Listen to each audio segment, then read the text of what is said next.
maintenant on en a fini avec cet homme. Maman Tiffany, à moins d'une heure, en quelques minutes seulement, ils ont vu Simon Kimbangu sortir des eaux. Abimi na mai. Azasu na gata tonote, abimi azotamba na likolo mai. Maintenant la question. Papa, non, bah si, est-ce que c'est bon, Mamout?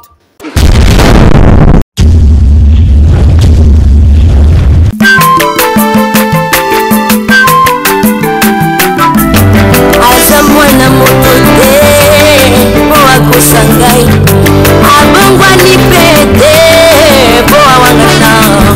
Zambe ya le Nazarien.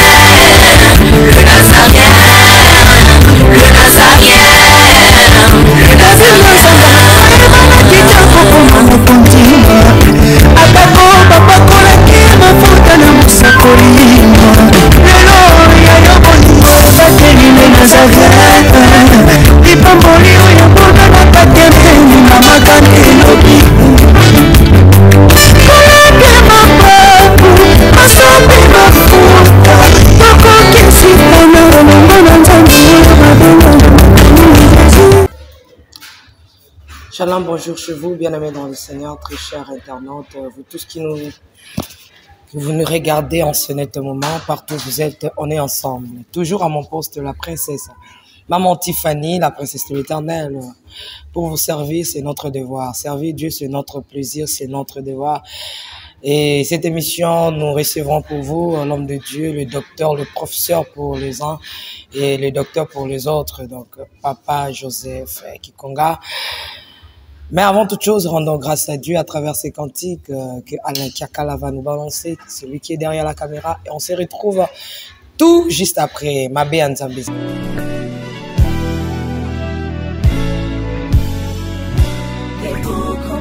Congo longola loboko na litama bangusa mai na miso tika bisenga senga ya kolula bikolo mosusu pesa Félix Antoine Tshisekedi maboko poto tonga mboka na biso Congo na nzela ya union sacrée na losambo tokolonga.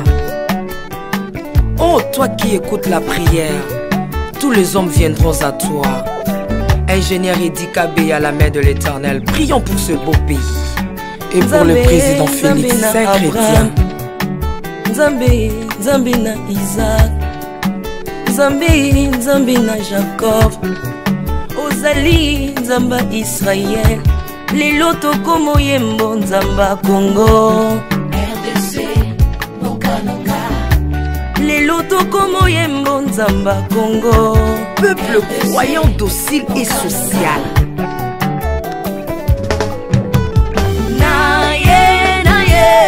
Naye bisayo makambo sali na bokonzi mboka nanga Congo, Congo. Selon Luc 1,52. Tu as renversé les puissants de l'air trône, mais tu as élevé un homme au Congo. L'incarnation de l'espoir de tout un peuple. Salomon de notre temps.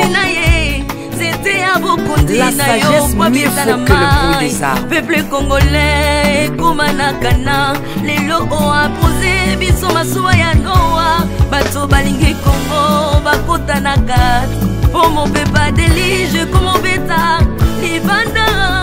Nakati ya arche de Noé, lion azalaka na peti ya kolianta bati. Po bolingo kanga kiye lipongo. Bolingo ya mboka epesaka place na bangu na te. Pasteur Ami Daniel, ça c'est la sagesse. Nzambe, Nzambe na Kimbang, le prophète de l'Éternel en Afrique. Nzambe na Bantoma, apôtre Léopold Moutouma. Nzambe, Nzambe ya Barwa, la prophétesse Liliane Esther Taillou. Le roi de roi. De retour sur ce plateau, la princesse de l'Éternel, Maman Tiffany Mokwa, partout vous êtes, on est ensemble, il n'y a pas de souci. Christ reste le même hier, aujourd'hui, éternellement. Bananion, surtout, il y a papa, n'habite vous vendi déjà. To bengani, to koto, poto sala, au combat, to wiki nazo bossa na kabato, bazo rappela, Maman Tiffany, ezanga kate. C'est la bossa ni rappeler. Donc, lorsque vous rappelez, ça ne fait plaisir. Et c'est Cantique a fait plaisir énorme à lui qu'on appelle, c'est beau couple, papa Guy et maman Lauriane, depuis l'Afrique du Sud. Donc, papa, on va appeler ça la princesse Noï, donc, la princesse Tiffany là-bas, là, l'Afrique du Sud. Pourquoi pas ma sœur, à moi-même, Nikab, depuis les Issa. Que le Seigneur te bénisse abondamment. On est ensemble, il n'y a pas de souci. À ma maman chérie, Betty Kokelea. Je t'aime beaucoup, maman, Madé, Kebani, depuis Londres. Que le Seigneur vous bénisse. Bananion surtout en Kamba, Bolbay Bolanda, Ngape Bozelanga, Bozelaka, Toya. Papa Joseph, le professeur, docteur, shalom. Shalom, bonjour. Bah, grâce des hommes attaquent chaque jour. Hein. Bon, ouais, les abattus. Les abattus, bon, moi je sais une chose, hein, que ce soit au sein de notre église. Comme tout le monde, révérend, soit après des suppléants. Non, ça n'existe pas. Il y a seulement les révérends pasteurs. Nous avons les révérends évangélistes, et nous avons les diacres, et nous avons des premiers, deuxièmes suppléants. Alors, mais papa d'Angen dans le Baka, grade l'équipe, grade nyonso, et ça cause la mondimi. Ah, disciple.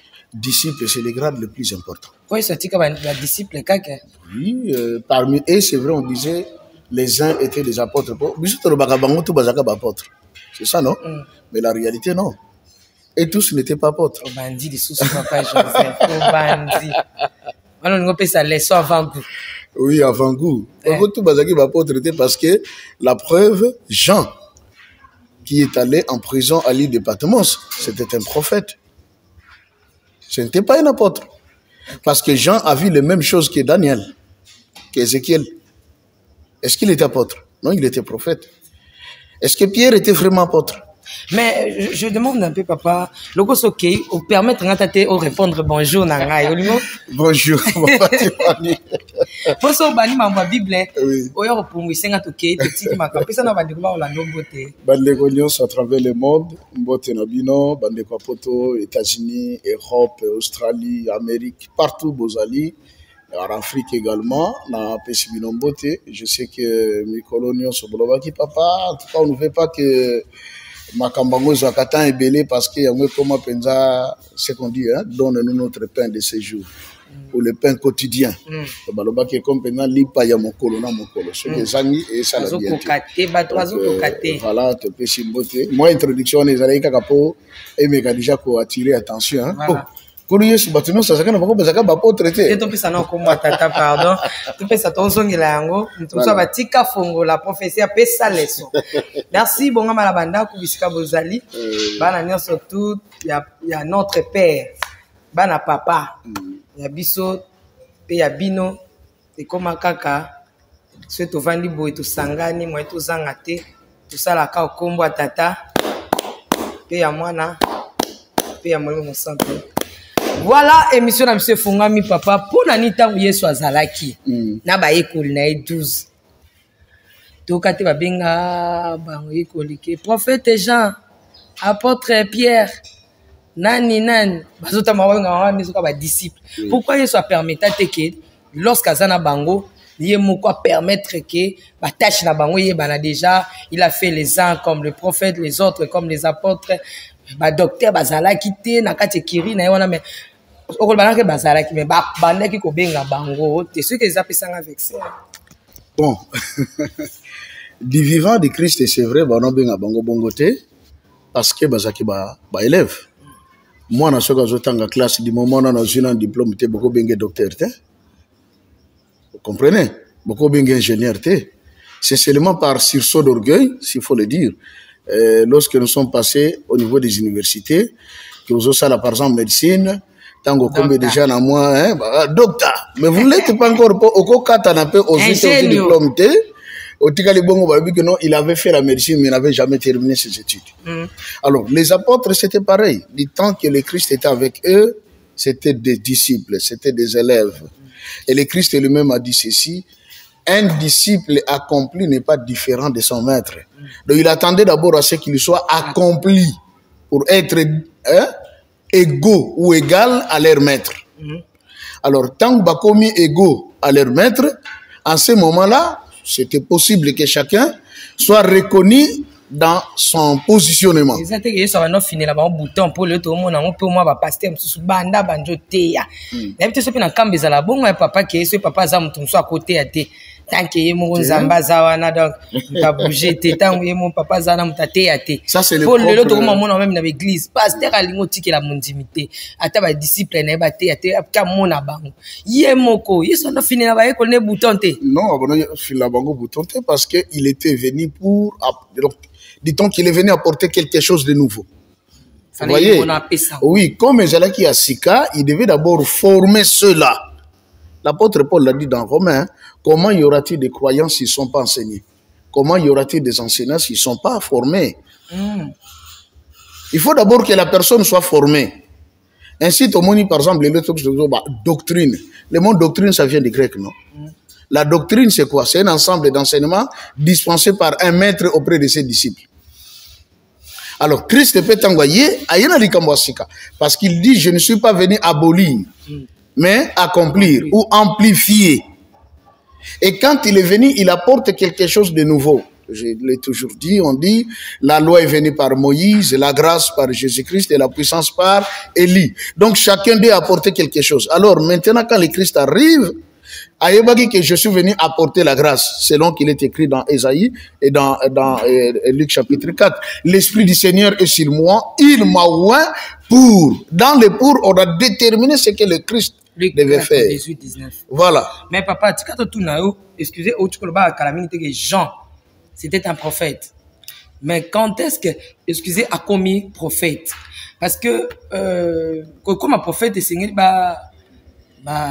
consacré yo bachama futa bachama pon maboko seulement ba cérémonie yé mon maître là ba qui a tiqué prophète té ndenge ni yako comme la prophète quand est-ce qu'a commis prophète après il voit Jésus peut on dit ma qui prophète si naé ce que ça bon c'est que mutu nyonso tout ba to ba la papa ba on ya mnamtake na moi quoi naé afuta naé a commis naé prophète. Non, il y a d'abord un principe maman Tiffany. On ne devient jamais serviteur de Dieu. On ne devient jamais pasteur.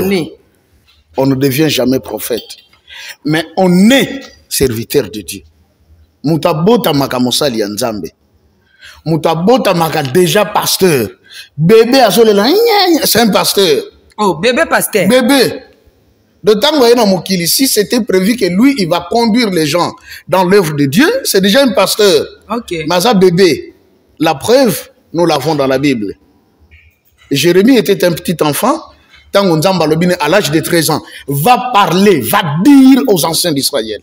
Abi Seigneur, comment je vais aller parce que moi, je ne suis qu'un petit enfant. Abi koloba bongote parce que ngana yebio. Avant même que yobo tamangai déjà. Avant ta moukou anomoge banosal manale bouma maman. Et si na consécra yo déjà prophète des nations. Vous voyez ça? Donc le jour que Jérémie était né, c'était un prophète qui était né. Papa Simon Kimbango, nkianga na kinosani na kilongo kuna. Il est déjà basi basala. Sozo sala boye et ça va. C'est là tozo kende, tozo kende. Fongo na rapé ozo sala papa. C'est-à-dire il est né. Oui. Nkianga na kinaki na kilongo. Il y a ceci. On est cela. Mais il arrive un moment où on se découvre. OK. Vous voyez non? À un moment donné, on se découvrir que oh, j'ai quelque chose. Pour ceux qui ont ceux qui voient. Tout le monde dans l'église, non? Pasteur Korba. Ah, frère Nanzomona, il doit être un prophète. Jamais peut sa vision rata. Et puis, Makamono Sanlobaka, ceux qui ont prédire à venir, cela finit toujours par s'accomplir. Lorsqu'on sait que maintenant cette personne-là, dans son œuvre, dans sa mission, a commis totalement accompli, alors là, on les consacre. Reconnaître. C'est ainsi que le Christ, quand il est né, bah, il d'abord qu'on reconnaître le col à moi na ayena mokili. Bah, yambi et pas ya Siméon. Vous comprenez? Mais pour abandonner le ministère, c'est Jean qui l'a reconnu. Papa, c'est quoi question na ngezabo? Papa Simon Kimbango kianga na kilongo. A keneba reconnaître yé, toi keneba consacrer yé. Question piège. Merci. A kende qui te peut pas reconnaître yé parce que bah yeba qui est déjà. Ma kende qui a la consacrer pour commencer maintenant sa mission. Bon Zambé va consacrer kaye. Limbi sanga maman. Vous avez question. Question piège. Nkolo Yesu abotami. bato bayobi que papa na maman o baboko laki. Oh, Yesu ba consacré été. Il a été consacré. Yesu ba consacré été. Il a été consacré. Et pas il y a Siméon aya qui pour ba présenter yé comme un enfant qui est venu au monde. Mais le jour qu'il est venu au Jourdain auprès de Jean le Baptiste, quand il le regarde, il dit: voici l'agneau de Dieu qui ôte le péché du monde. C'est lui dont je vous parlais. Je ne suis même pas digne de délier le courroie de ses sandales. Mais qu'est-ce qui se passe? Christ aïe, Jean le présente. C'est ça la consécration. Il est déjà présenté par Batouke Mouto Bozomona, Bolandaye, Lobiko Zande Panaye. Tangwa Kotina Maï Abimi. Qu'est-ce que nous dit la Bible?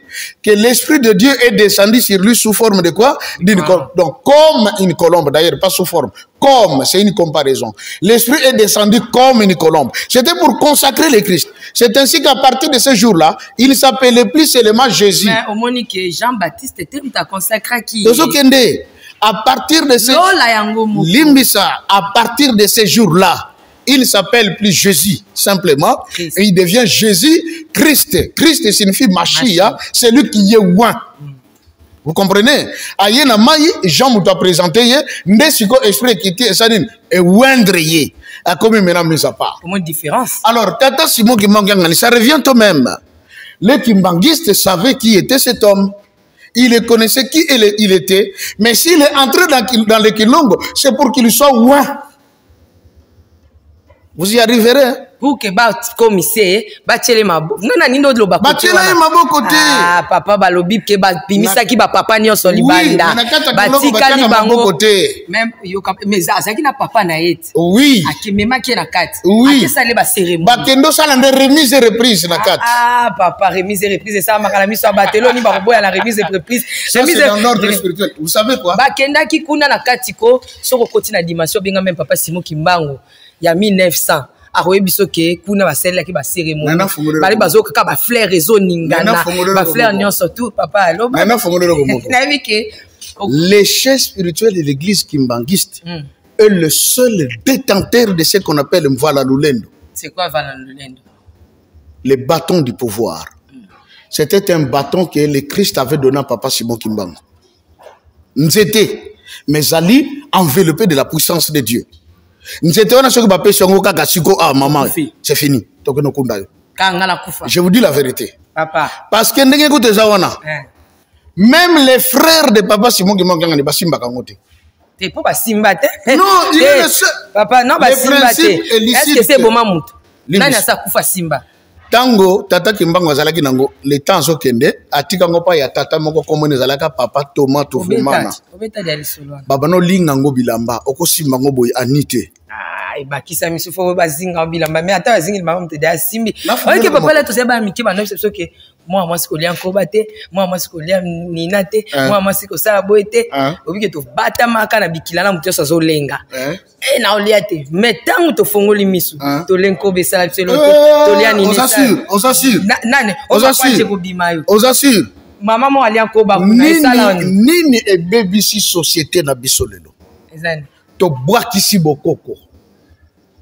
Non. Et l'autre bébé sibiso société, to agir ndenge mokona Ève. Mangez tous les fruits des arbres qui sont dans les jardins, excepté les fruits de cet arbre-ci. Les jours où vous en mangerez, vous mourrez. La question, Ève, le même jour, elle a demandé à Kofagi. Vous savez qu'elle a vécu beaucoup d'années. Ève a vécu plus de 930 ans. Adam Koufaka avant Ève. Or, Adam est mort à 930 ans. Ève est restée veuve. Maintenant, tout n'est papa. Toi, non, bêtise le mot bien wana. Oui. Dikambo, il fallait toquer na prophétie même.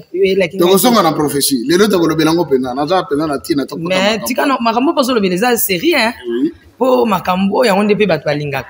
Au lobby que papa Simon Kimbangu nzete wana. Oui. Iza yanguya. Eko koboma mutsu asimbi yango. Mais toi ba Moïse. Moïse azaki na nzete. O ezaki ya ye moko. Tango aye kola tuniye.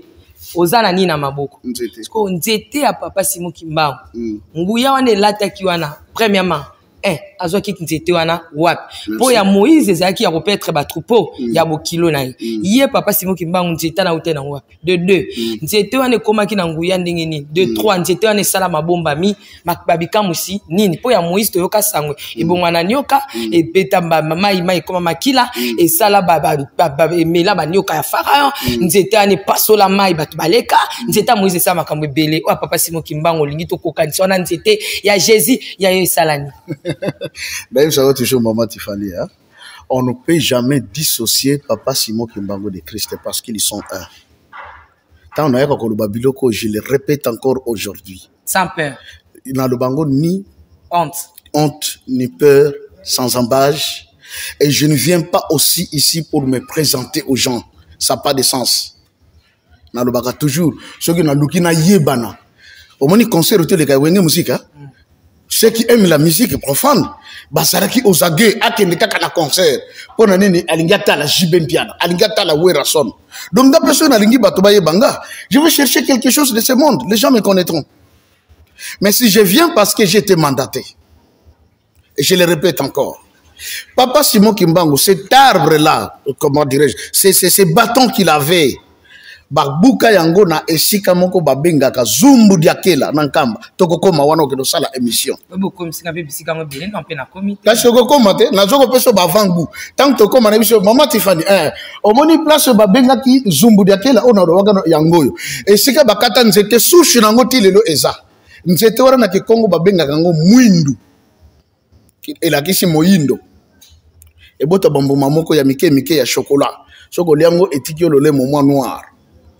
Tango akati Christ abisi ezwa nzete oyo c'est avec oui bakuta na wana akati nzete abongisi yango abisi le bâton de commandement au kotambola na yango nzete wana esalaka comment en 1921 quand il doit se rendre quelque part avec ses disciples azwi nzete abwaki na likolo etelemi et pour passer direction esika bango basokende nzete wana kaka ona ibisaki oke tangu bauti mbanza nsanda bazoya tata moko na kombo ya papa Doti bakomi na rivière oye komi bwaka na rivière Inkisi alobi na bango awa pont ezate bato ezate tozokatsa bino nyonso bokanga biso tozobondela azwi mvala lolendo wana abwaki etelemi asali prière tata wana afongoli biso atala qu'est-ce qui doit se passer.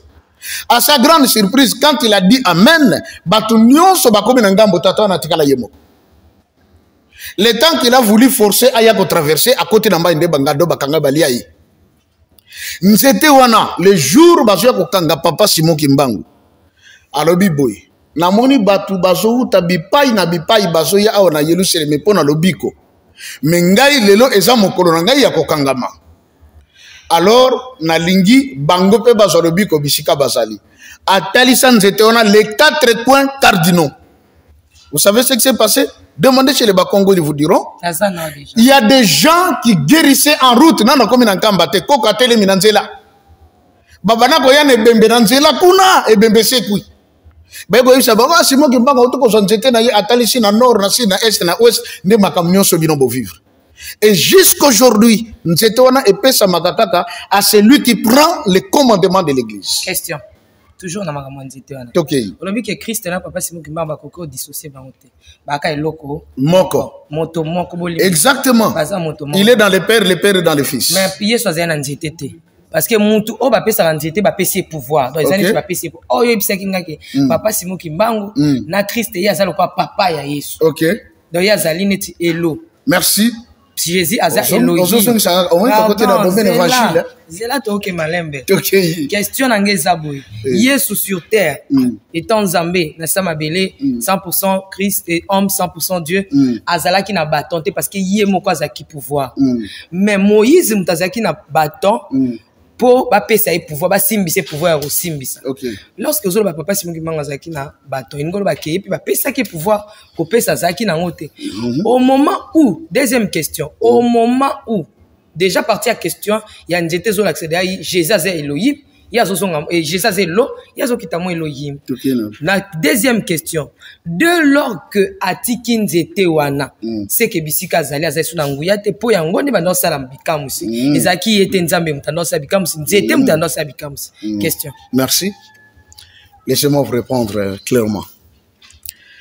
Le Christ dans Jean 16 dit ceci. Il est avantageux que je m'en aille. Parce que si je ne m'en vais pas, l'autre consolateur ne viendra pas. Abakissi. Quand il sera venu, il ne parlera pas de lui-même. Mais il prendra de ce qui est à moi et vous l'annoncera. Car tout ce que le Père a est à moi. Puisque moi et le Père, nous sommes un. Quand le Saint-Esprit est venu, il n'a pas parlé en son nom. Il est venu parler au nom du Christ. Il est venu montrer encore le chemin aux gens. Ce chemin que le Christ est. Et par conséquent, il n'agit pas de son pouvoir, mais il agit du pouvoir reçu du Fils. Et ça, j'ai ensemble. Vous comprenez? Et ça, j'ai ensemble. C'est-à-dire, le Père est venu, la première fois. Tant qu'il y a accueilli, qu'est-ce qu'il fait? Il laisse l'ordre sacerdotal. Oh, il faut moi, à la consacrer dans le ordre. Quand le Fils est venu, on dit quoi? Il a été établi souverain sacrificateur selon l'ordre de qui? De Melchisedec, le Père. Donc même le Christ maintenant reçoit encore un pouvoir de son Père pour être établi sacrificateur. Tant que Christ a est raison que le Saint-Esprit viendra. Mais il y a mon côté. Ainsi, tout ce qui nie, parce que les grands problèmes qu'il y a en Maman Tifani, bande konabiso avec l'église traditionnelle, balobaka, kolo yesu ayaka pona bamindele, biso tata kimbangu nde mutayaka pona biso, nous n'avons rien à voir avec kolo yesu. Ce qui n'est pas vrai. Parce que tata Simon Kimbangu n'a rien fait de lui-même. Il prêchait l'évangile. Abanako tanga ba Marc, ba Matthieu, ba Luc, ba Exode, ba Luc, oui. Tata Simon Kimbangu guérissait les malades au nom de Jésus-Christ. Il ressuscitait les morts au nom de Jésus-Christ. On a une différence. Parce que Christ a lobby, quand il viendra, il ne fera rien de lui-même. Mais Maramor veut quand même son gamouté. Et ça bien reconnu au sein de l'église. Et on dit quoi? C'est l'église de Jésus-Christ sur la terre par son envoyé spécial Simon Kimbangu. Église yonga na sambela keza église ya nkolo Yesu. On a mona ba tumsupe ya Kimbangu se ba commenter ki ya ba lobi ke tipo to mo mona ne cha eline Christ mais oli epsoka na CCC na komba papa Simon Kimbangu. Non, qu'est-ce que c'est? Le baba ngwana ba yebité. Parce que l'église, ce n'est pas l'église de Simon Kimbangu. On a dit l'église de Jésus-Christ sur la terre par son envoyé spécial Simon Kimbangu. C'est l'église de Christ. Et tata Simon Kimbangu tangaye azu makambu yankolo Yesu nde ayeko fongola biso lisusu malamu toye bango. Faut toye ba maman tifana sala moi marche en arrière. Nini créa qui haine jalousie entre les missionnaires protestants catholiques contre tata Simon Kimbangu. C'est le fait que Bango va présenter biso Christ. Mais pas de la même manière que Tata Kimbangu a présenté Bissoye. Bango va présenter Bisso un Christ inerte. Un Christ qui ne fonctionne pas. Vous comprenez? Ba malade baso na l'église baso ngaka malade. Ba paralytique ba yaka l'église baso ngaka paralytique. Bibembe kutu yo yoga tasango ba yaka un jour na bembe moko na cathédrale. Na protestant. Ba yaka na protestant. Ba yaka bembe za pour passer la cérémonie. Ba sekwisa mututi. Na batan wana évidemment parce qu'aujourd'hui aussi makamba réveil kota kuna.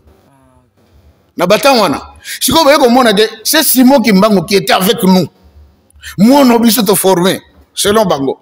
A commencé Bissa Bibembe, a commencé le Bissa Bakoka, le Bissa Bababa. Ça c'est différent. Maintenant le peuple Congo balobi ah, tala mutala gisi biso Yesu ya solo yeyo. Et Tata Kimbangu est allé plus loin pour leur dire même Yesu ngo bayeko te bino azaka mundele ta za moto mwindo. Il a craché la vérité. Alors na kanda na babi, ceux qui to kokanga été ce sont nos églises qui seront fermées. Batu bakanga kankolo Yesu zalaki ba sacrificateur. Ba ana na bakaif. Batu bakangape Tata Simon Kimbangu et c'est le prêtre numéro 1 catholique et le numéro 1 protestant. Monsieur Jennings et celui qui était le protestant de vous là, Basangani ce jour là balobi, il faut qu'on arrête Simon Kimbangu sinon nous on est fouchis. Ne bakangake basambisier na tribunal militaire lui qui était civil. Asala mabe pas soldat pour pas que le basambisier na tribunal militaire. Condamné à mort. Remis en quoi? À une condamnation à vie, à ça la prison à vie. Alors, Tata Simon Kimbangu et les Christ, j'ai dit, on ne peut pas les dissocier.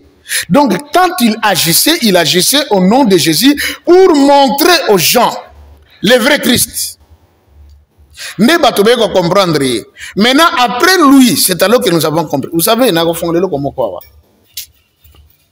Moi, parfois, ça me fait mal.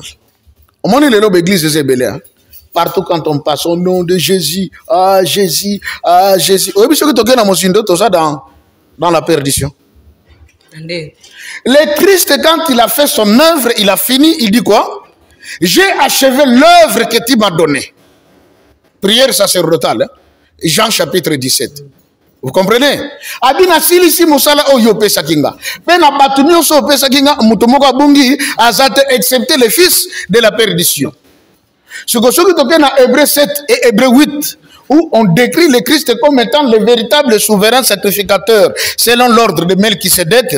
Balobinini et rasilisi musala a maté pa etata a ke pesa yaye rapport et il est assis où? À la droite du Père. Mais quelqu'un qui est assis, c'est quelqu'un qui est au repos. C'est celui qui est debout qui travaille.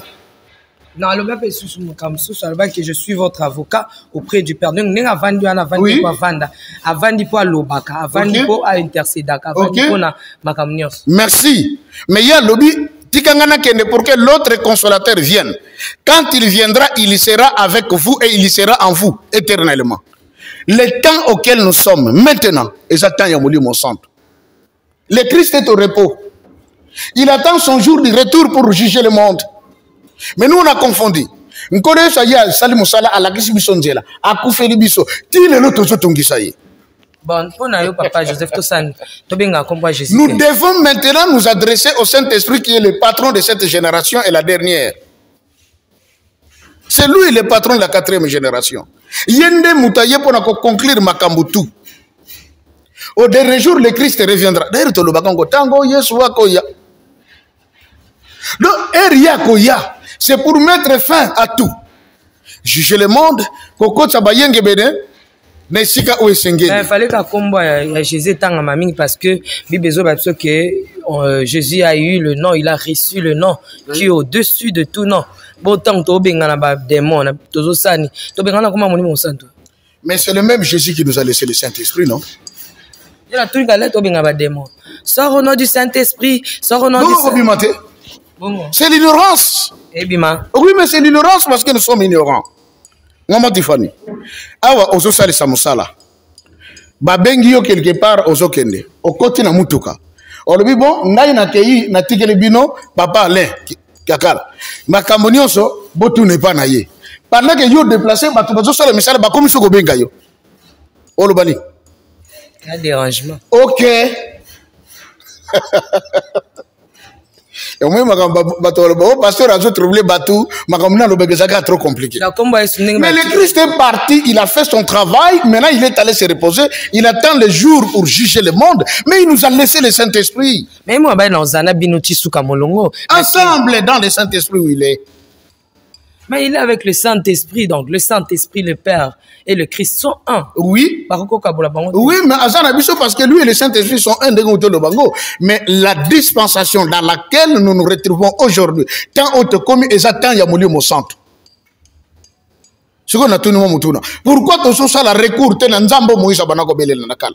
Tu as un système one. Oui, parce que nous disons que c'est l'Ancien Testament, ce temps est déjà passé.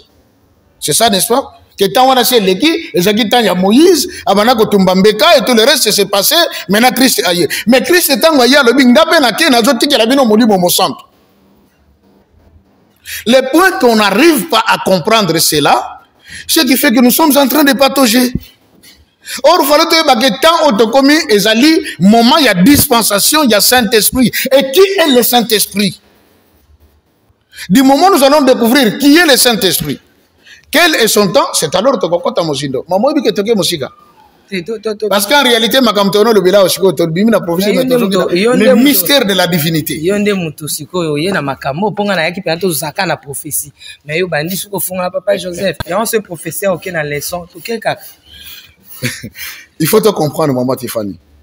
C'est un exemple plus frappant. Bon, moi, je pense que l'Ancien Testament, Nzambe Ancien Testament, a mon issue misala nae. Kaboli ba mai pena bengi pa mai kabwani. Donc ozo mona ka sa makambo mona. Oui, Christ. Yesu pa yepe na bo moto siko, mon impact à Jésus. Ezaka ya na bo moto batu ba fandi nae, ba le nae, ba meli nae. Dieu le Père pa ya na bo moto. Yango na biti na Ancien Testament, za ka na sel makamne mona.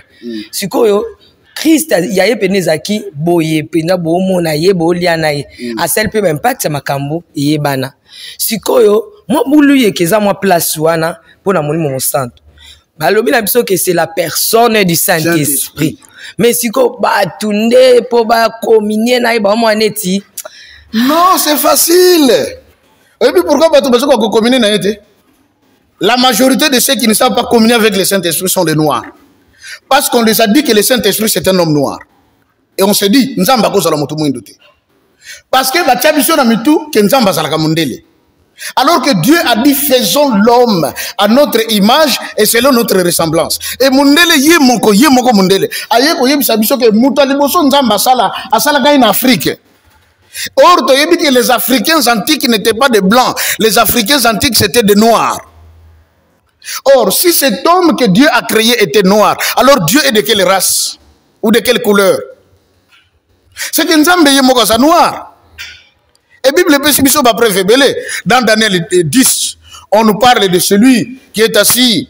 Daniel a dit, je vis celui qui était assis sur le trône. Ok? A dit, ses mains étaient comme des bronzes. Bronze pour lui. Mais celui qui a bronze, il a noir. Dans l'Apocalypse 1er, on dit, je vis celui qui était assis sur le trône. Ses mains et ses pieds étaient en bronze. Et puis, par le biais de bronze poli, c'est l'homme noir. Même le Christ était noir. Na uta côté de l'autre document, il y a université, il y a Tel Aviv. Par le biais son abomo na naye, ce que mon dit, il peut pas reconnaître que Azaawa, quand on a blancheur, il y a mis son amino, parce qu'il était tellement noir comme les ténèbres. Ah, papa. L'université de Tel Aviv. Na monito tika tozonga na prophétie. Maintenant, le Saint-Esprit, on n'arrive pas à le cerner. Pourquoi? Parce qu'on dit que c'est un noir, il s'appelle Kimbangu. On dit, oh non, c'est un prophète. Hollande université, Hollande Bible dit qu'il n'avait ni beauté ni éclat.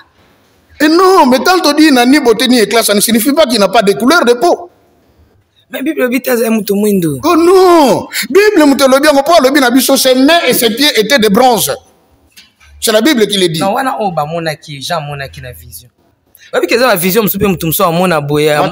Dit que cognon, c'est encore le yesu abomwana na oba salage zalaka na Syrie, zalaka na Israël, et zalaka ba homme noir, indelete. Na ba photo ya kala oba banako peindre wana noir kaka. L'église catholique d'ailleurs, c'est bien connu que Madonna, c'était une femme noire, Marie. Et son enfant Jésus, c'était un noir. C'est bien connu. On a seulement blanchi Dieu ou Jésus et son père Joseph et sa mère lors de la Renaissance Tango, Romain va s'emparer de l'Égypte. Mais sinon, c'était bien connu, tout ça, c'était des noirs, ce n'était pas des blancs. Israël antique, Israël était noir. Les Cananéens, Cana qui est le premier fils aîné, il y a Cham, fils de Noé, c'était des noirs. Avec des preuves archéologiques, le logo de comitant, il y a bien l'internet, Makambutu, Bimisubou, il y a bon message de soutien. Et c'est ce qui est écrit dans Daniel. On dit, à la fin des temps, l'intelligence va s'augmenter. Mais dans le Saint-Esprit, c'est que la personne... Ce que mon Saint-Aïe, tu vas comprendre. Quand on dit, voici le Saint-Esprit, ah non, à cause de la moutoumouine doté. Parce que le Saint-Esprit. Mais j'ai expliqué ici maintes reprises. Tous ont présent dans le mystère de la divinité. Jean chapitre 4, bien le solo. Où on dit, Jésus a dit, Dieu est esprit, il faut que ceux qui l'adorent en esprit et en vérité. Mais qu'est-ce qui s'était-il passé? C'est Jésus qui parlait à la femme samaritaine qui avait dit que Dieu est esprit. Ayebi si femme samaritaine, mais si Nzambe, est-ce que femme samaritaine a monaga esprit ou bien monagi moutou? La femme samaritaine était devant un homme, mais qui a dit, je suis Dieu. Je suis le Messie. Pas que alobi boya kota la moto yo alobi nanga makambulio sona sala. Est-ce que koko za la Messie te? Tangu ba samaritain ba ye ba yo kinkolo Yesu. Ba moni asali ba miracle. Na suko ba lobi na mwasi nini? Mwasi. Tondimi ce n'est pas parce que yo lo baki na biso, parce que miso na biso moko e moni. Mais ba mona kinani? Esprit, ba mona ki mutu. Dieu est esprit parce que dans son domaine, c'est un domaine spirituel. Mais Dieu révèle la chair. Ainsi, le Père est venu au monde, il s'appelait Melchisedec. C'était un homme. À Salaki, royaume. de Salem. Et la personne du Saint-Esprit. Et la personne du Saint-Esprit est venue au monde. Il s'appelle Simon Kimbangu. Papa, tu as une prophétie. Le grand problème, c'est quoi? On nous a présenté Simon Kimbangu comme étant un prophète. Mais Nkolo ne soit pas un prophète. Tout musulman a dit qu'Nkolo soit un prophète. Le prophète Issa. Oui, mais c'est parce que Nzambe Sokaye dans Mokili, il ne s'autoproclame pas Dieu. Il s'est fait serviteur de Dieu. Je l'ai toujours dit et répété. Nzambe Sokaye dans Mokili, à côté de la Boya, Nzambe Naza Awa. Bokewa, Tokyo Kokuta na Mosala Nzambe, Nzogeza Nzambe. Genèse 18. Abraham auti bitumba azu bitin ya nyonso abongisi dim alobi nake ne kokuta na Melchisedek na présenter dim na ngai ya biloko tunga na na guerre mais nzoka Melchisedek o bazo benga les sacrificateurs du Dieu très haut ezalaki Nzambe ye moko aye na mokili omoni makambo mabia Nzambe. Moi Dieu m'avait dit ceci. Uta bengana satana na likolo akiti na se alinga suko tika mokili un instant sans que présence n'est à la sinon le diable va tout abîmer.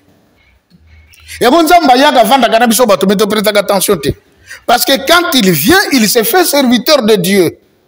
Oui, que le baquet papa Simon qui mange ça les abominations hein. Oui, péché contre mon sang ils a pardonné. Il est bien écrit que péché contre le Saint-Esprit il n'y a pas de pardon. Mais si je le dis parce que je suis certain Tata Simon Kimbangu n'est pas un homme. Ah Moutouté. Maman Tiffany. Oh ils ont le quoi tozonga sima po bando ko so badia ba leçon oyo na boyebi baliango batonda et ça ko ba o babandaka batembe après babi pasteur non que Dieu te bénisse. Ah ils ont boyebi ta tozongi na pesika exemple moko po bato ba comprendre exemple moko kaka bazwa papa na biso Lumumba na histoire to yokaka tango ba betie masasi ba moni akufite ba silicelier chargeur alali batimoli libulu bazue bakotisi na kati ya libulu loboko na ye à droite ebimi comment moto to kundi abimisi loboko badetere ye batimoli lisusu libulu dans la profondeur bakotisi ye bazongisi mabele loboko ebimi lisusu na lobaki la fois passée artiste asalaki eke kotata Lumumba atie loboko likolo il était inspiré cette main là parle. Et j'ai dit dans ce monde, depuis que le monde existe, dans l'histoire, Batumi Balé Kaka Babimisa, le boko ya droite après l'enterrement. Yaliboso Abel, Yami Balé, Tata Nabiso Lumumba. Mais tant que vous que le boko Bimil so dit et qu'on reversait que Aza Awa décision et Zomi Bakata Yendam Mondam. Mais tant que Bakata morceau Tata Lumumba, Bazun morceau na Batie na fille acide. Est-ce que ça na cimetière? Lelo ba uti ko sala mausolée bazoko ne ko kunda linu mais Tata Lumumba sana cimetière c'est ça la vérité linu la dent qu'on avait arrachée nzoto et na cercle même que le monsieur parce que j'ai la vidéo il a dit lui il avait arraché 2 dents mais awa na Congo to yeli ba yeli biso kaka linu moko mais o longola ka ngolo bia longola ka mibale ayeko ba sa deuxième vidéo alobi tango moni mitungisi leki mingi à propos ya Minonga Lumumba ko bange salaki ye azoki Minonga koti na bateau na ye akena la mer ye kaka muto ye bisika kene ko bombango et bon mino ye kasi boto yebite te papa tika makamba boyete tozo c'est pas moi je le bien makambo eza série mais c'est pas moi c'est lui-même le belge là qui a dit ça oui que ça gouvernement mbelanda mais je dis que c'est pas moi c'est le belge qui a dit ça ba vidéo ça les ont circulé sur le net ba vidéo moni Abia kena ozo mino omi bare. Alobi azwaki yango ba bitungishe le gaki mingi akendeki dans la mer. Il est l'unique qui sait où il a craché ça. Azoka makambo yo. Vous comprenez? Azaka ka ye moko mutayibi esika oyo abombaki yango. To yebite. Abwaka na mai ou bien tango abombaki azongi ayo pesa pa roi. To yebite. Ya ye koloba onka na tango biso to c'est des to ki zo 2 mino na biso to zonga na. Poso termine on pesa neti moi de hein. Te wana ngana talaka kona nini ezali no moko. Balacha or. Je ne vais pas témoigner cette histoire. Non, c'est pas. Est-ce que vous avez une spiritualité? Maman, est-ce que vous avez une spiritualité? ADN, c'est la science. D'abord ça lino na ADN. En principe ce qui possibilité zalaki bako ça le ADN même na bana ne pas yeba. Ce qui réellement ngo parce que ba belge ba bako ko sabiso. Ba présenter biso lino ce qui ngombe ba lobi non et ça tata Lumumba. Ça peut aussi arriver. Mais oui parce que c'était un problème scientifique, on pouvait aussi vérifier ça de manière scientifique. Papa et Joseph. Non, d'après c'est juste un dati. Lino et mon akisa lino mutu. Pe lino kala, ya bato kala, eza lino bato kala. Je n'en disconviens pas maman Tiffany. Et ça, lino batindi. Maintenant, on a le juste oyo, tout ce qui se disait. Alors maintenant, on dit ceci. Ce qui est important, on n'est pas dans la politique. C'est que le corps de Papa Lumumba qu'on a mis dans le feu au Bachaki acide, va retrouver son monsonité. Ni moukoua. Ni on se saline. Et panzane comme maï. Vous comprenez ça? Maintenant, la même chose, Basara na Papa Lumumba, c'est la même chose qu'on a fait à Papa Simon Kimbangu.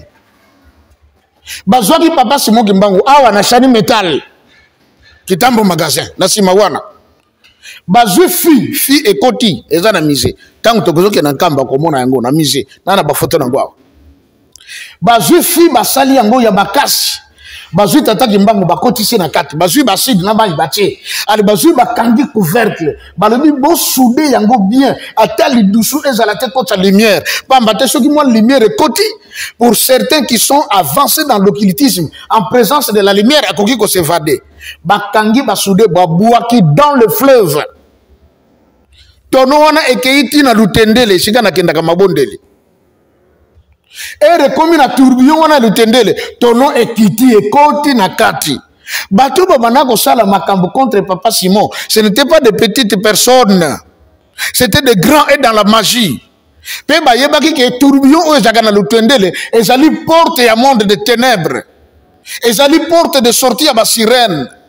Donc il savait que ce que koti wana alors ba sirène ba ko récupérer c'est fini pour lui. Yango tango zinda wana na sango na ba militaire o ba bana ko landa ko senani tono batala ndenge zo ke ko dinda ba sepela ki ba bi bon voilà maintenant on en a fini avec cet homme.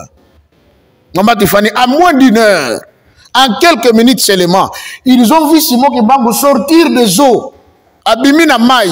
Azasu na kata tonote, abimi azo tambala le kola mai. Maintenant la question, oyo azalaki na kati ya tono ya acide.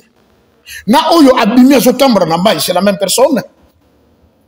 C'est qu'on sous-entend oyo azalaki na tono ya acide, asa nikami akomi mai. Mais oyo abimi atamboli pa que ça la prison il y a 30 ans. Aza mutu. Pourquoi les Congolais ne veulent pas comprendre? Hein? Quand on dit que Simon Kimbangu n'était pas un homme, c'était Dieu, pourquoi ils ne comprennent pas?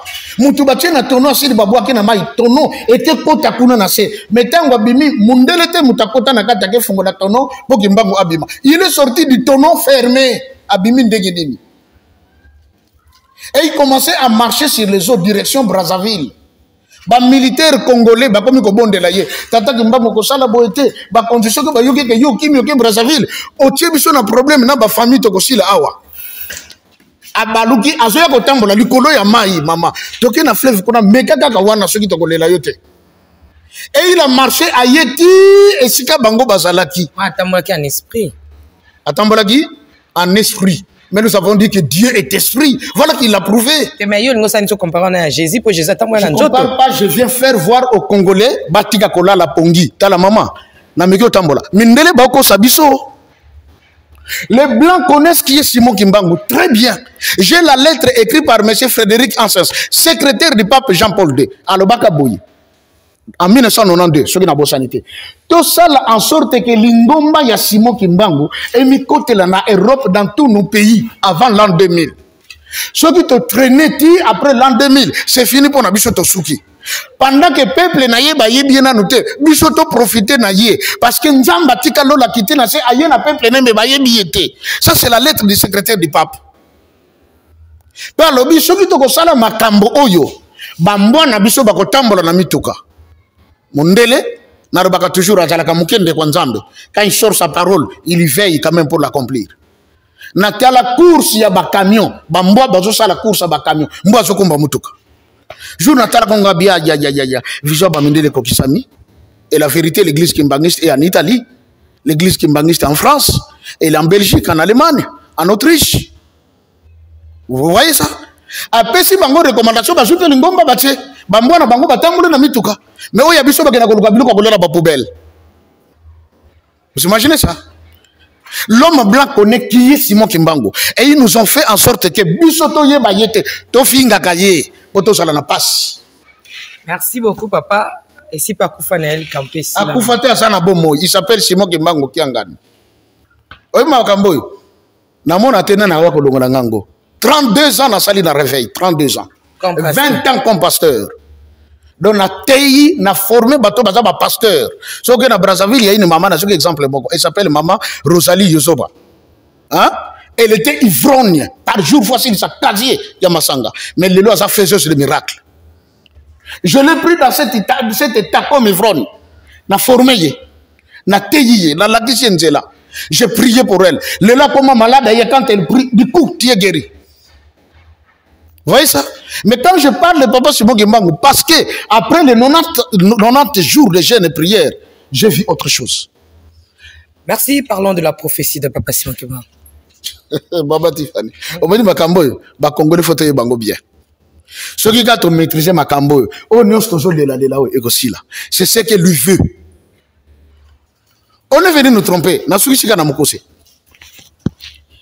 Bataille les caca, campagne d'évangélisation stade de martyrs.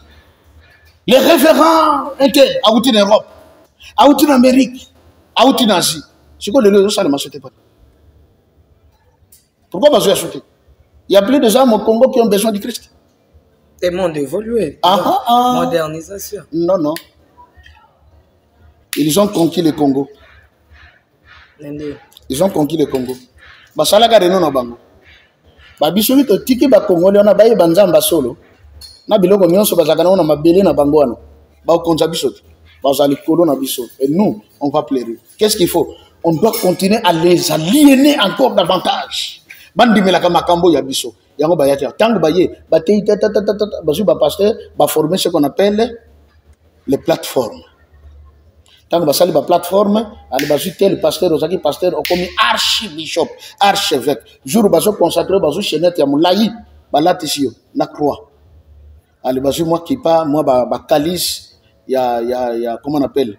Ya cabale juive ba pesio. Et beaucoup d'hommes de Dieu ba côté dans la magie. Tant ba côté na kata magie, mindelo na ba bi bon maintenant tu bango parce que ba sala ce que banzambe ya biso. Ba kena bango parce qu'ils savent que c'est un terrain conquis. Mais Tata Simon Kimbangu m'envoie pour éclairer les Congolais. Sortons de ce système Potobonga. Parce que le monde de demain, c'est entre les mains du peuple congolais. Ok. Maman Tiffany, na zongeli lisusu goloba. Félicitations aux alliés, une bonne visionneuse. Au mipesi déjà, il y a eu titre, et Sika, la princesse de l'éternel. Vous l'êtes. Amen. Bisonde to diriger le monde, il y a lobby. Congo Tegaka, monde, il y a lobby, je dis bien. Et l'homme blanc lui-même l'a dit. L'avenir du monde se jouera en Afrique. Et en Afrique, c'est quel pays? La République démocratique du Congo. Regardez, nous sommes agressés. Vous voyez que sommet où tu as les Nations Unies. Hein? Les pays ninja, les grands du monde, va voter contre elle. C'est encore son mamindopité. Embargo. On m'a envoyé la liste. C'est le pays où il y a côté Libiso, Chine, Gaga, la Russie. Au Bisso, Balongo, la Bisso, embargo, tout ça, Mamindouki, tout bunda contre Barwandé. Tous les autres basent contre. Pourquoi? Pour bailler dit que RDC soit te tiki yangoka ba, bailler banzambe na bango. Et puis batele manandenge segeni, bako diriger Bisso. Tant que bako diriger Bisso, Bisso tombé. C'est ça le grand problème. Yango na zone ba toujours. C'est le temps pour nous Congolais. Prenons toutes les couleurs, mettons de côté. On a la église, le doigt de l'éternel. Nous sommes les pieds de Dieu. Nous sommes l'arche de ceci. Mettons de côté. Mettons de côté. Ce qui importe, c'est le Congo. Ce qui est côté, c'est la moko, la solo. Donc, ça, la face contre le Médibiso. Makambo Moussous, comme dit la Bible, est-ce que la nature elle-même ne vous enseigne-t-elle pas?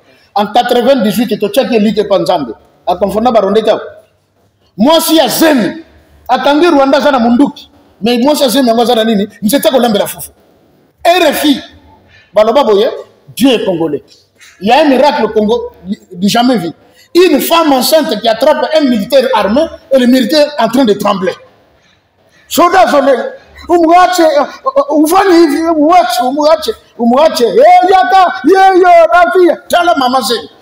Mais ça c'est Dieu. Parce que la Bible dit, quand Dieu est maintenant pour quelqu'un, il fait trembler qui?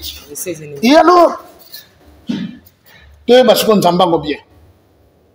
Mais est-ce qu'on est aussi la maman Zamba on dit. Et ça goût. Bagou dans. Eh bon, tu vas comprendre. Bako subit trop. Merci. Tout côté dans la prophétie. Merci. Surtout la nuit on a bagou dans un, on a bagou différent. Ok, roi divin au pays, même si bateau, au bêtis ma bako un papa, il kamba roi divin na poto. Bateau bêtis ma bako. Les kamba roi divin, baki chamotema, na loba ki yango. Juste comme une introduction, un peu à la hâte. Mais Kolozoya, tu as un élément moko pour te comprendre qui est le roi divin. Ok. Bah qui est en avant mi thème. On flash ka. Et ça la flash, na petit ka le gola motomo ka le bigeno. To bonga ma Christ azoya. Mais je vous soyez bata ko yela ndegini. Mais muto kutana ki na ko ko ebisa bino ke jour akoya akola ta teni boya ko sala boya. C'est ça le problème. Donc, bazala kimia, bazala bango agité, bazala bango ko bangate. J'avais dit que bandeko mingi bazo ko s'autoproclamer barwa divin et tout. Ils ont vivre peu belé, barène babimi, barwa babimi et puis bon, marambe belé mais au moni balobana français, c'est la fin qui justifie les moyens. Jour on attend que ko kandete ko sarande peut compte que oh, on y a so baloba déjà bango te roi divin yé. C'est le problème. Alors, la prophétie. Totsugaki na paragraphe 22. Ok? Balobi, vous ne savez pas encore ce qu'est une guerre spirituelle. Parce que dans le paragraphe 21, Balobi, car l'arrivée du roi sera très meurtrière et sans pardon, alors il faut que le peuple Congo soit instruit avant cet événement. Vous ne savez pas encore ce que c'est une guerre spirituelle. Quand les peuples Congo commenceront à se libérer, tout pays qui osera attaquer le Congo sera englouti sous les eaux. Et vous ne connaissez pas encore la puissance de ceux qui sont envoyés par le Père Tout-Puissant. Paragraphe 23. Il prévaudra dans les années à venir des conditions telles que seuls les actes de puissance pourront convaincre le monde de l'existence de Dieu. Ces actes de puissance que vous avez vécus seront aussi réalisés par d'autres sacrificateurs sacerdotaux que le Seigneur choisira pour pérenniser mon œuvre. Pour pérenniser l'œuvre de Christ. Pour pérenniser quoi? Mon œuvre. L'œuvre que lui est venu commencer. Alors s'accomplira à notre époque la prophétie d'Ésaïe qui concerne la descente de l'Esprit de Dieu sur toute chair. Et comme l'avait dit Joël.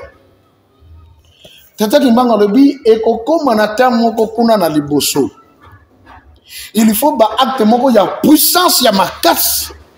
Et seulement pour bato mokili baye ba nzamba zali. Sans cela moyen bato bandima ezate. Total monde ndenge komi lelo.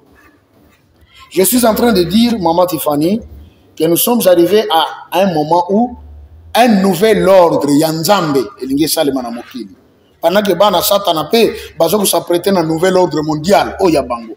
Mais Yanzambe Pe et Soya. C'est que le Christ dit ceci. Ce qui arriva au temps de Noé arrivera de même à l'avènement du Fils de l'homme. Ce qui était arrivé dans Sodome et Gomorrhe doit aussi arriver à l'avènement de qui? Du Fils de l'homme.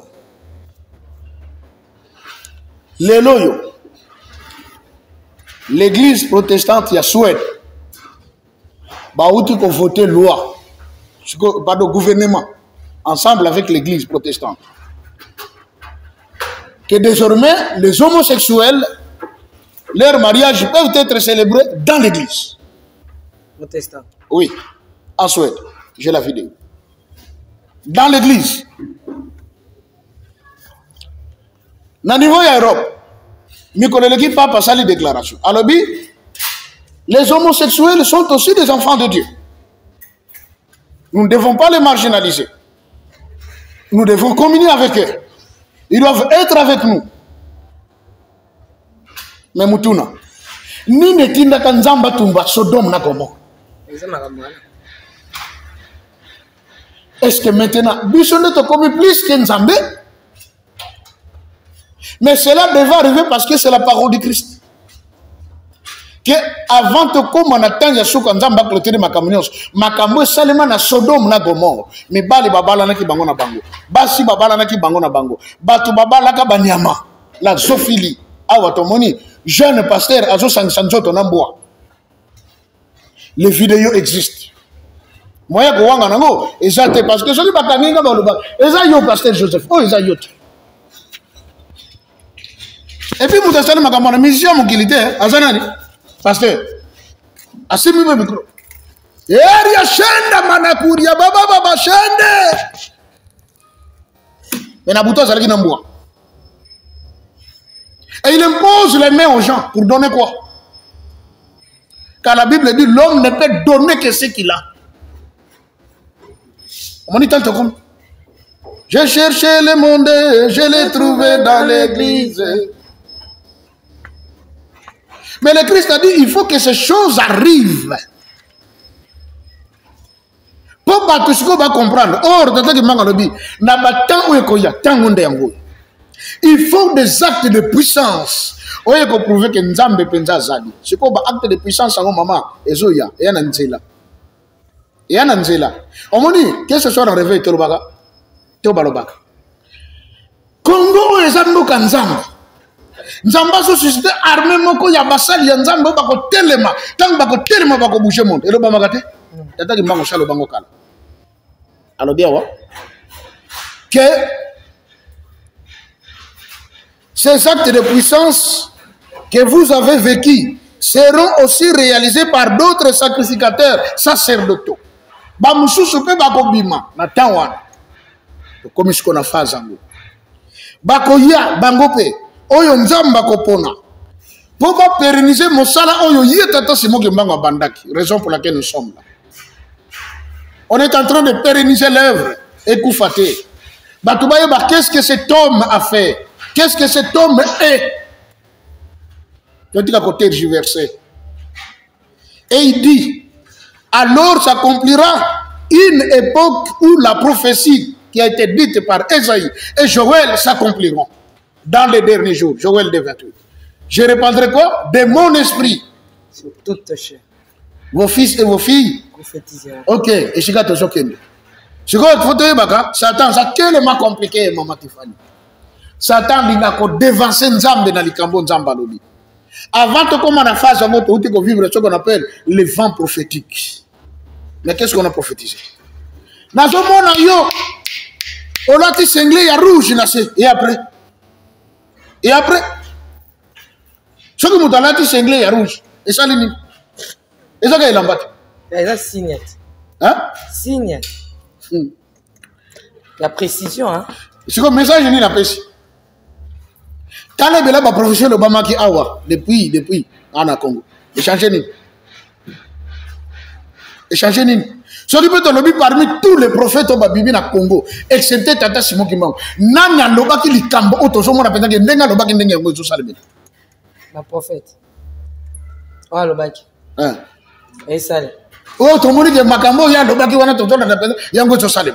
Tozo na ba prophète belé na Congo. La prophète Denis, c'est un prophète Denis, ça loba makambo. Alors, madame, on est à l'obagi tantôt, dans son écran, tantôt.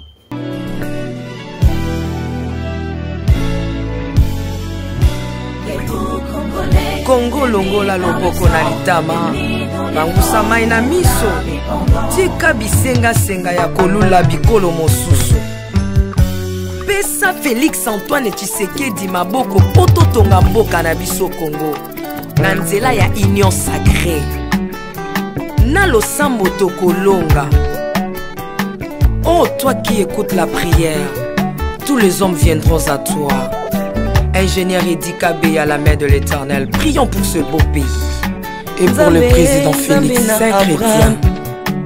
Nzambe na Isaac, Nzambe na Jacob.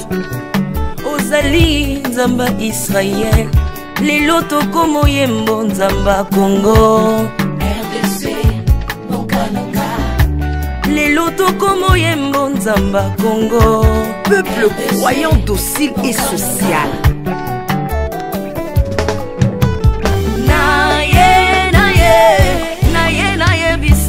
Makambo sali na bokonzi ya mboka nanga Congo, Congo. Selon Luc 1,52. Tu as renversé le puissant de leur trône, mais tu as élevé un homme au Congo. L'incarnation de l'espoir de tout un peuple. Salomon de notre temps.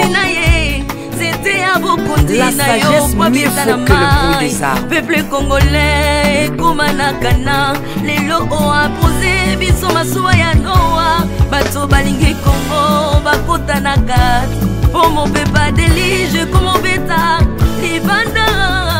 Na kati ya arche de Noé, lion azalaka na peti ya kolia ntabati, po bolingo ekangaki ye lipungu.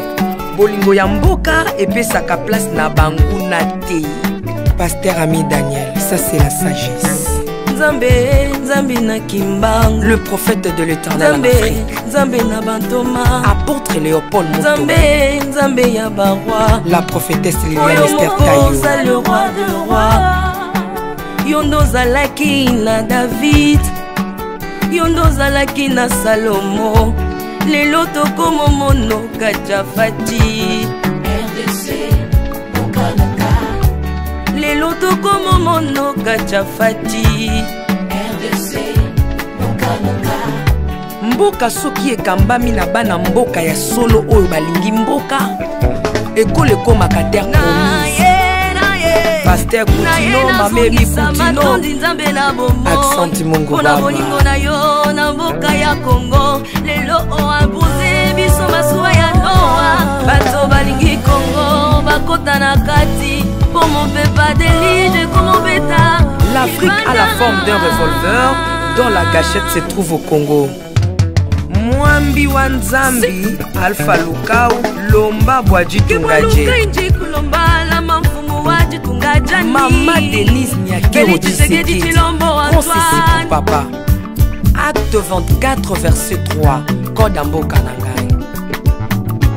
Yango nazo bondela yo batela mokonza mboka nanga Félix Tshisekedi Tshilombo. Mwambi Jean Oscar Kiziami na Kibila. Kupeka tuyabe na Egypto bajika bayi baswani Kongo Afrika mukanana to. Mwambi Wanzambi Marie-José Afoka. Lelo Kongo ezwi mokonzi oyalingi yo Nzambe balingi mboka nanga. Yesu Masia tokozongisela yo nini mpona bolingo na yo na mboka ya Congo opesi biso ya malonga. Basali na yo bapakoli ye mafuta ndengo pakolaki bakonzi mafuta ndengo pakoli mpe mokonza mboka na ngai.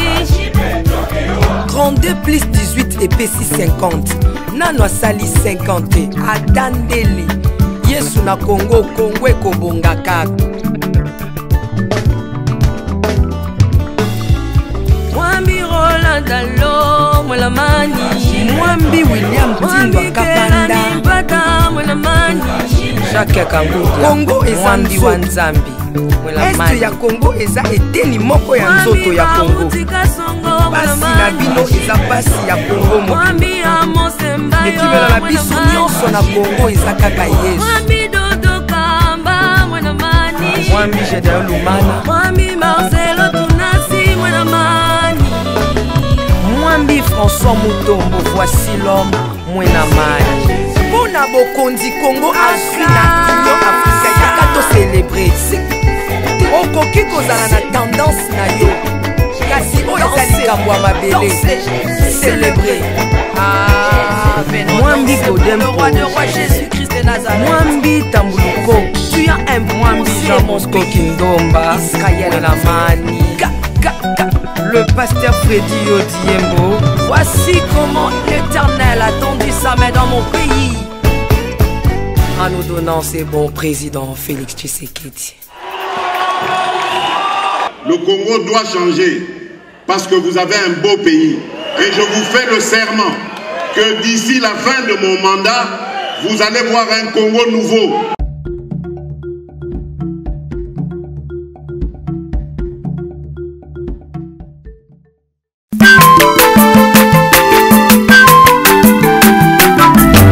Azamwana motote boa kosangai abongwa ni pete boa wangana zambe ya le nazarien le nazarien le nazarien le nazarien kitoko komana kontima atako bapakola kima futa na musakolima lelo ya yobolingo bateli le nazarien Ipamboli oyo mbona na patembeni na makani lobi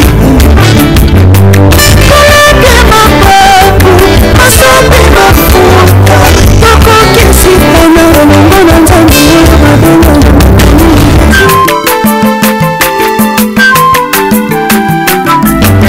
aza mwana moto te po akosa ngai abongwani pete